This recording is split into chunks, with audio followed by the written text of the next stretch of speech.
বলতে পারি আমি ফরিদার খোঁজ নিয়েছি। খোঁজ নিয়েছি বলতে আমি তাকে ফোন দিয়েছি, তার সাথে আমার কথা হয়েছে।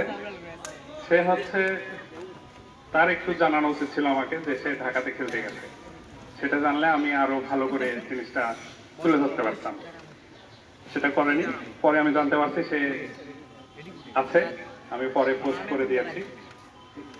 ভবিষ্যতে বাগমারা থেকে আরো ভালো মানের ফুটবলার, মেয়ে ফুটবলার তৈরি হবে, এটা আমার পরিকল্পনা আছে।